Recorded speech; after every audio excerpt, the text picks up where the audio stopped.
Someday, Osterman. Someday, songs will be sung about you and your steely-eyed killing machines. My god.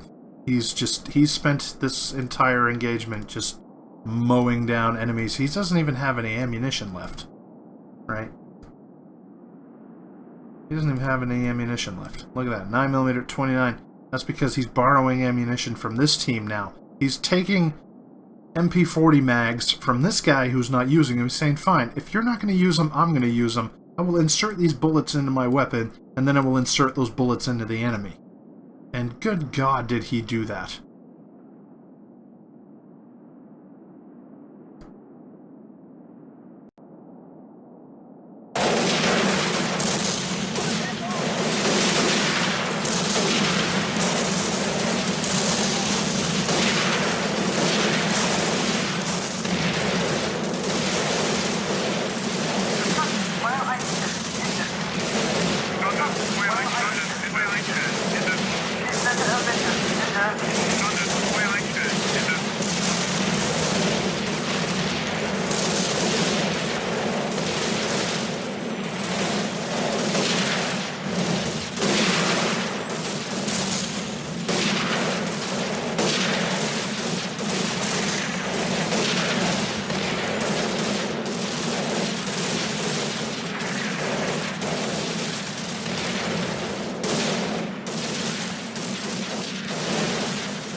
Alright, now you might be wondering, first of all, where that big airburst came from, and we'll get more into that in a moment.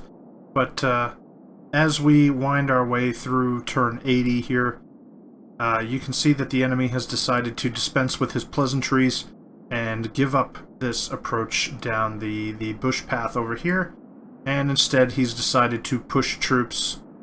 Judging by the contact markers, probably an entire platoon. He's pushing them straight across, right up against my wire.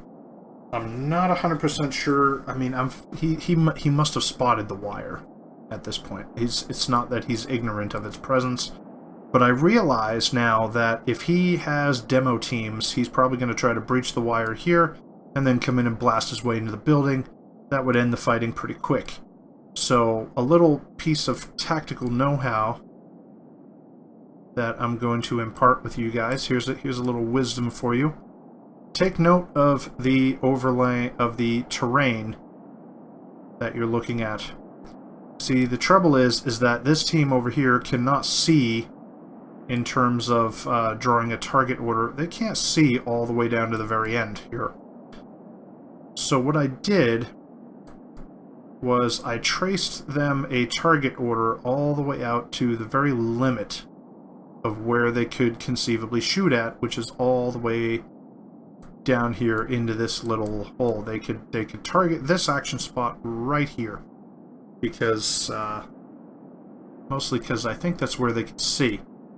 So what happens is I gave them a 45-minute target order. Basically, what I'm going to do is by targeting this action spot here, I know for a fact that they're not just going to fire, they're not able to fire directly into the ground at this action spot. So it's going to be setting up a column of grazing fire that's going to pass over this action spot, and it's going to be impacting all along this area behind it. And what I'm going to do now is I have the turn rewound, and I'm just going to set up kind of a scope shot here, and we're just going to watch the effect of that fire, because I noticed a little bit of movement from the enemy at the end of the last turn. You can see the 2 fresh contact markers over here, and you can see the fresh contact markers over here. I assumed that they were going to be moving down the gully over here in this direction, so I set up what I expected to be an area target directly in front of them. What we're going to do is we're just going to set up a little scope shot here. I'll zoom in about ×7, just so we can see the spot and the fall of the rounds.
As you can see, quite a few rounds made it past the end of the target action spot over here.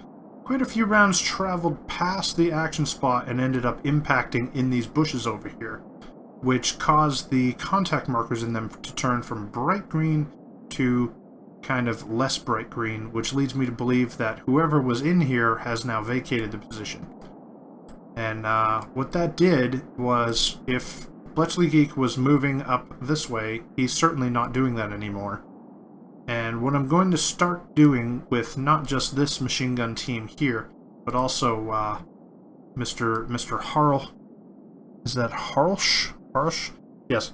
Mr. Harsh here, who's the lone survivor of that other machine gun team, has set up his gun, can borrow ammunition from this team all he wants, and I'm just going to set up like an area target kind of playground, where every turn I'm just going to walk my fire from here, I'm going to set it up then here, then the next turn I'm going to set it up here, then the next turn I'm going to set it up here, while Harlsh is going to start over on this side, and he's going to slowly walk his fire to the right, while the other team slowly walks their fire to the left, and this is going to provide a very large kind of beaten zone of machine gun fire. Granted, it's not as good as being able to just traverse while you're shooting, but, you know, minute by minute by minute, the fire is going to be coming from a slightly different angle, and I'm just going to carpet this entire area with machine gun fire. Because the one thing I don't want the enemy to do is to breach through this wire, run up here to the building, breach through the building, and kill everybody inside. Because that would basically end the defense of Casa d'Antonio immediately. I think even this light machine gun team over here might get in on the action. I do not issue target orders to these guys with their submachine guns and rifles over here. Their whole job is specifically just to sit here, watch, and if my area fire manages to flush any enemies out into the open, they can immediately react and start shooting. And one other thing to note during the turn, I think it was these guys? Yes.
So yeah, this light machine gun team behind this stone wall over here, aside from the fact that they're skirmishing with enemy teams out in the orchard over there, they also have it's a very small but a decent angle of fire into the end of these bushes over here.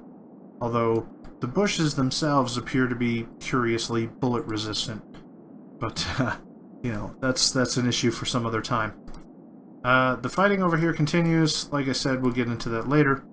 But for now, as you can see, the defense of Casa d'Antonio, despite the initial kind of surge of casualties, which is inevitable whenever you bump into each other in low visibility conditions, the fighting has pretty much turned around. And the one thing you're going to note is that air burst, or that tree burst that hit the top of the trees over here. What I've done is I've begun adjusting my artillery. Actually, I'm going to hit the red button and hit go. Because I want to... Okay. So my on-map 81mm mortars, they basically did a heavy shoot in a large area over here for about one turn.